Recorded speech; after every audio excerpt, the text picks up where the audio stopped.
ಶತ್ರುವಿಗೆ ಶತ್ರು ನಮ್ಗೆ ಮಿತ್ರ ಎಂದು ದೊಡ್ಡವರು ಸುಮ್ನೆ ಹೇಳಿಲ್ಲ.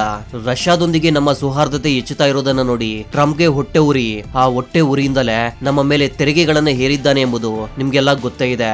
ಅಸಲಿಗೆ ವಿಷಯ ಏನಂದ್ರೆ ಟಿಯಾಂಜಿನ್ ನಲ್ಲಿ ಶೀಘ್ರದಲ್ಲೇ SCO ಸಮ್ಮೇಳನ ಆರಂಭವಾಗಲಿದೆ. ಎಲ್ಲರಿಗೂ ತಲೆ ತಿರುಗಿ ಹೋಗುವಂತಹ ಆಸಕ್ತಿಕರ ವಿಷಯಗಳು ಹೊರಬೀಳಲಿವೆ. ಆ ವಿಷಯಗಳು ಏನೆಂದು ಈ ವಿಡಿಯೋದಲ್ಲಿ ಸ್ಪಷ್ಟವಾಗಿ ತಿಳಿಯೋಣ. ಆದರೆ ಅದಕ್ಕೂ ಮೊದಲು ನೀವು ನಮ್ಮ ಚಾನೆಲ್ಗೆ ಸಬ್ಸ್ಕ್ರೈಬ್ ಆಗಿಲ್ಲ ಅಂದ್ರೆ ತಕ್ಷಣವೇ ಸಬ್ಸ್ಕ್ರೈಬ್ ಮಾಡ್ಕೊಳ್ಳಿ. ಕಾಮೆಂಟ್ ಸೆಕ್ಷನ್ ಅಲ್ಲಿ ಜೈ ಹಿಂದ್ ಎಂದು ಬರೆಯಲು ಮರಿಬೇಡಿ. ಈಗ ವಿಷಯಕ್ಕೆ ಬಂದ್ರೆ, ಇತ್ತೀಚೆಗೆ ಒಂದು ಫೋಟೋ ಭಾರಿ ಸದ್ದು ಮಾಡ್ತಾ ಇದೆ. ನಮ್ಮ ಮೋದಿ ಅವರು ಮತ್ತು ರಷ್ಯಾದ ಅಧ್ಯಕ್ಷ ಪುತಿನ್ ಅವರು ಒಂದೇ ಕಾರಲ್ಲಿ ಕುಳಿತಿರೋದು ಕಂಡು ಬಂದಿದೆ. ಈ ವಿಷಯವನ್ನ ಮೊದಲಿಗೆ ರಷ್ಯಾದ ಮಾಧ್ಯಮಗಳು ಪ್ರಸಾರ ಮಾಡಿದ್ವು. ಆ ನಂತರ ಈ ಇಬ್ಬರು ನಾಯಕರು ತುಂಬಾ ಆತ್ಮೀಯವಾಗಿರುವ ವಿಡಿಯೋಗಳು ಮತ್ತು ಫೋಟೋಗಳು ಹೊರಗೆ ಬರಲು ಆರಂಭಿಸಿದವು.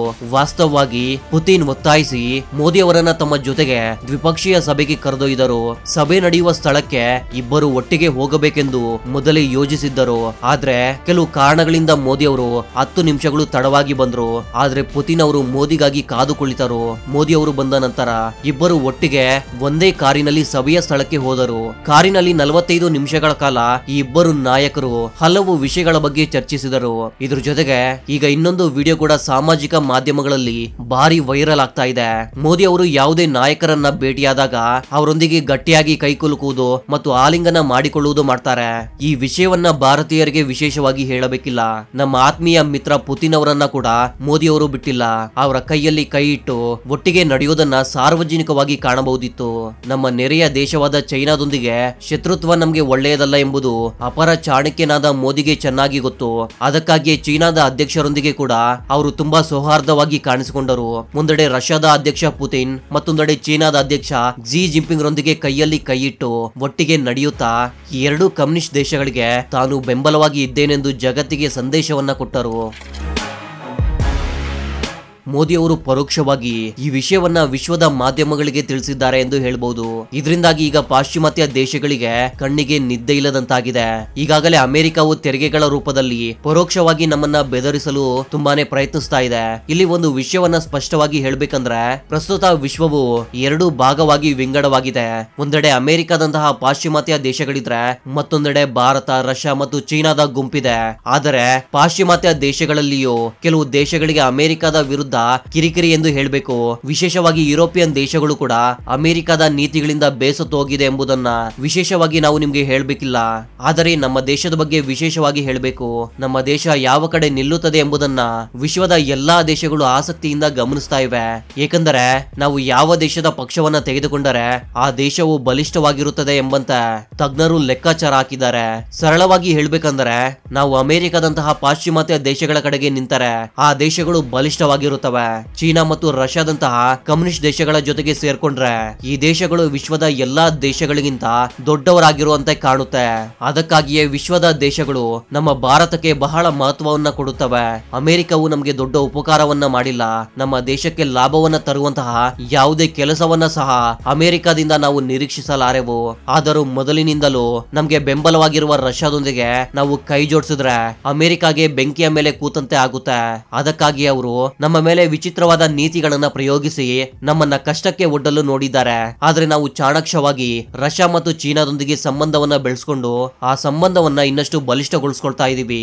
ಇಲ್ಲಿ ಒಂದು ಉದಾಹರಣೆಯಾಗಿ ಹೇಳ್ಬೇಕಂದ್ರೆ, ಕೆಲವು ತಿಂಗಳ ಹಿಂದೆ ಅಷ್ಟೇ ನಮ್ಮ ರಕ್ಷಣಾ ಸಚಿವ ರಾಜನಾಥ್ ಸಿಂಗ್ ಅವರು SCO ಸಚಿವರ ಸಭೆಗೆ ಚೀನಾಗೆ ಹೋಗಿದ್ರು. ಅಲ್ಲಿ ಪಹಲ್ಗಾಮ್ ದಾಳಿಯ ಬಗ್ಗೆ ಅವರು ಯಾವುದೇ ಸಹಾನುಭೂತಿಯನ್ನ ತೋರಿರಲಿಲ್ಲ. ಆ ದಾಳಿಯ ಬಗ್ಗೆ ಮಾತನಾಡಲು ಇಲ್ಲ. ಅದಕ್ಕಾಗಿ ಭಾರತವು ಸಾಮೂಹಿಕ ಒಪ್ಪಂದದ ಮೇಲೆ ಸಹಿ ಹಾಕಿಲ್ಲ. ಸಾಮಾನ್ಯವಾಗಿ ಸಭೆಯ ನಂತರ ಒಂದು ಒಮ್ಮತದ ಒಪ್ಪಂದ ಬರುತ್ತದೆ ಮತ್ತು ಸದಸ್ಯ ದೇಶಗಳು ಅದರ ಮೇಲೆ ಸಹಿ ಹಾಕಬೇಕಾಗುತ್ತೆ. ಚೀನಾದವರ ತಪ್ಪನ್ನ ಸರಿಪಡಿಸಲು ನಾವು ಸಹಿ ಹಾಕಲಿಲ್ಲ. ಇನ್ನು ಮುಂದೆಯೂ ಭಾರತ ಚೀನಾದ ಸಂಬಂಧ ಇದೇ ರೀತಿಯಾಗಿ ಮುಂದುವರಿಯುತ್ತದೆ ಎಂದು ಎಲ್ಲರೂ ಭಾವಿಸಿದ್ದರು. ಚೀನಾವು ಎಲ್ಲೆಡೆ ಭಾರತವನ್ನ ತಡೆಯುತ್ತಲೇ ಇರುತ್ತದೆ ಎಂದು ತುಂಬಾ ಜನ ಭಾವಿಸ್ತಾ ಇದ್ರು. ಆದರೆ ಈ ಬಾರಿಯ SCO ಸಮ್ಮೇಳನದಲ್ಲಿ ಪಹಲ್ಗಾಮ್ ಭಯೋತ್ಪಾದಕ ದಾಳಿಯ ಬಗ್ಗೆ ಸದಸ್ಯ ದೇಶಗಳು ಮಾತಾಡಿದವು. ಘೋಷಣೆಯಲ್ಲಿ ಆ ದಾಳಿಯನ್ನ ವಿಶೇಷವಾಗಿ ಖಂಡಿಸಲಾಯಿತು. ಈ ದಾಳಿಗಳ ಬಗ್ಗೆ ಮಾತನಾಡುವುದು ಅಷ್ಟೇ ಅಲ್ಲದೆ ಈ ಭಯೋತ್ಪಾದಕ ದಾಳಿಯನ್ನ ತಡೆಗಟ್ಟಲು ಎಲ್ಲಾ ದೇಶಗಳು ಒಟ್ಟಾಗಿ ತೆಗೆದುಕೊಳ್ಳಬೇಕಾದ ಕ್ರಮಗಳ ಬಗ್ಗೆ ಎಲ್ಲರೂ ಗಮನವನ್ನ ಹರಿಸಲಾಯಿತು. ಇದು ಒಂದು ರೀತಿಯಲ್ಲಿ ನಮ್ಮ ರಾಜತಾಂತ್ರಿಕ ನಿಲುವಿಗೆ ದೊಡ್ಡ ಯಶಸ್ಸು ಎಂದು ಹೇಳಬೇಕು. ಇದಕ್ಕೂ ಮೊದಲಿನ ರಕ್ಷಣಾ ಸಚಿವರ ಸಭೆಯಲ್ಲಿ ಈ ಭಯೋತ್ಪಾದಕ ದಾಳಿಯ ಬಗ್ಗೆ ಒಂದು ಸಣ್ಣ ಉಲ್ಲೇಖವೂ ಇರಲಿಲ್ಲ. ಈ ಬಾರಿಯೂ ಅದೇ ರೀತಿ ಆಗಿದ್ದರೆ ಅಮೆರಿಕದ ಮುಂದೆ ನಾವು ಚಿಕ್ಕವರಾಗಿ ಕಾಣ್ತಾ ಇದ್ದೆವು. ಪಾಶ್ಚಿಮಾತ್ಯ ದೇಶಗಳು ನಮ್ಮನ್ನ ವಿಫಲವೆಂದು ಭಾವಿಸಿ ನಮ್ಮ ಬಗ್ಗೆ ತಮಾಷೆ ಮಾಡಿಕೊಂಡು ನಗ್ತಾ ಇದ್ವು. ಆದ್ರೆ ಅದಕ್ಕೆ ವಿರುದ್ಧವಾಗಿ ಆಗಿದ್ದರಿಂದ ಈಗ ಆ ದೇಶಗಳೆಲ್ಲವೂ ಮೂಗಿನ ಮೇಲೆ ಕೈ ಇಟ್ಕೊಂಡು ಕೂತಿವೆ. ನಮ್ಮ ಮೂರು ದೇಶಗಳ ನಡುವಿನ ಸೌಹಾರ್ದತೆಯನ್ನ ನೋಡಿ ಅಮೆರಿಕಾಗೆ ಹೃದಯಘಾತ ಆದಂತಾಗಿದೆ. ಇದು ಉತ್ಪ್ರೇಕ್ಷೆಯಿಂದ ಹೇಳ್ತಾ ಇರೋದಲ್ಲ, ಅಮೆರಿಕದ ರಾಯಭಾರ ಕಚೇರಿಯಿಂದ ಬಂದ ಹೇಳಿಕೆಯನ್ನ ಈ ಸ್ಕ್ರೀನ್ ಮೇಲೆ ನೋಡಿ. ಭಾರತ ಅಮೆರಿಕದ ಸೌಹಾರ್ದತೆಯನ್ನ ಒತ್ತಿ ಹೇಳುವ ಒಂದು ಹೇಳಿಕೆಯನ್ನ ಅಮೆರಿಕ ಈಗ ಬಿಡುಗಡೆ ಮಾಡಿದೆ.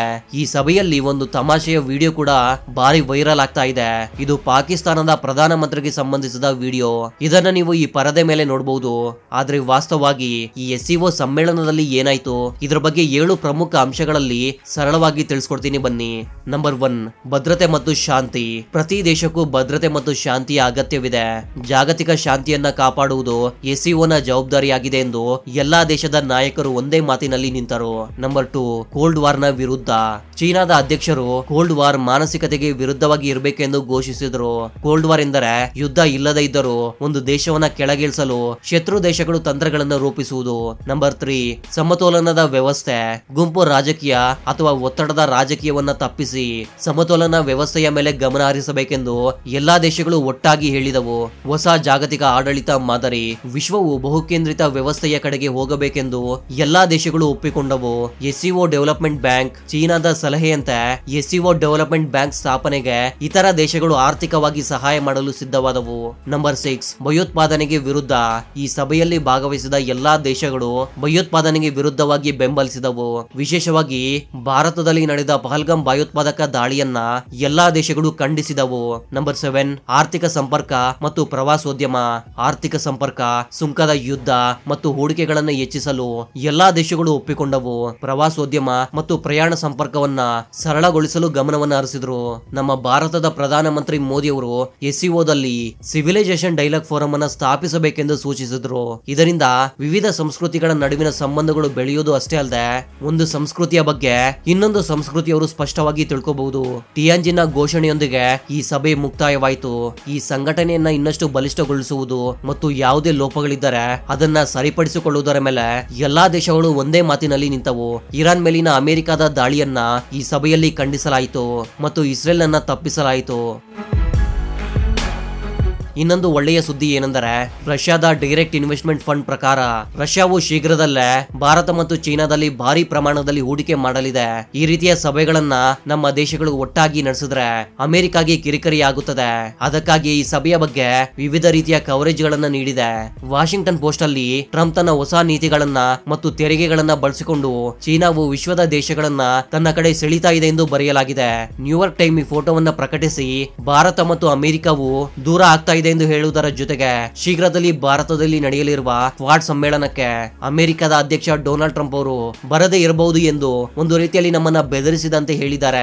ಏನೇ ಆಗ್ಲಿ, ಪ್ರಸ್ತುತ ಭಾರತ ಮತ್ತು ಅಮೆರಿಕದ ನಡುವಿನ ಸಂಬಂಧಗಳು ಅಷ್ಟು ಚೆನ್ನಾಗಿಲ್ಲ. ಆದ್ರೆ ಇಲ್ಲಿ ಯಾರು ಶಾಶ್ವತ ಶತ್ರುಗಳಾಗಿರೋದಿಲ್ಲ, ಹಾಗೆ ಶಾಶ್ವತ ಮಿತ್ರರು ಅಲ್ಲ. ಟ್ರಂಪ್ ತನ್ನ ವಿಧಾನವನ್ನ ಬದಲಾಯಿಸಿಕೊಂಡರೆ ಭಾರತವು ಮತ್ತೆ ಅಮೆರಿಕದೊಂದಿಗೆ ಸೌಹಾರ್ದತೆಯನ್ನ ಕಟ್ಟಿಕೊಳ್ಳಬಹುದು. ಇಲ್ಲದಿದ್ದರೆ ನಿಮ್ಮ ದಾರಿ ನಿಮ್ಮದು, ನಮ್ಮ ದಾರಿ ನಮ್ಮದು ಎಂಬಂತೆ ಇರುತ್ತದೆ.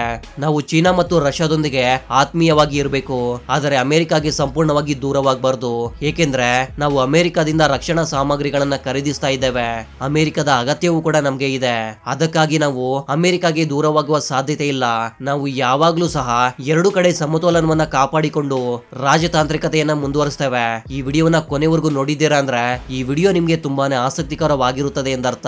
ಆದ್ದರಿಂದ ಇಂತಹ ಆಸಕ್ತಿಕರ ವಿಡಿಯೋಗಳಿಗಾಗಿ ನಮ್ಮ ಚಾನೆಲ್ಗೆ ಸಬ್ಸ್ಕ್ರೈಬ್ ಮಾಡ್ಕೊಳ್ಳಿ ಮತ್ತು ನಿಮ್ಮ ಅಭಿಪ್ರಾಯಗಳನ್ನ ಕಾಮೆಂಟ್ ಬಾಕ್ಸ್ ಅಲ್ಲಿ ಬರೆಯಿರಿ. ಇದೇ ರೀತಿಯ ಮತ್ತೊಂದು ಆಸಕ್ತಿಕರ ವಿಡಿಯೋದ ಜೊತೆಗೆ ಮತ್ತೆ ಸಿಗೋಣ.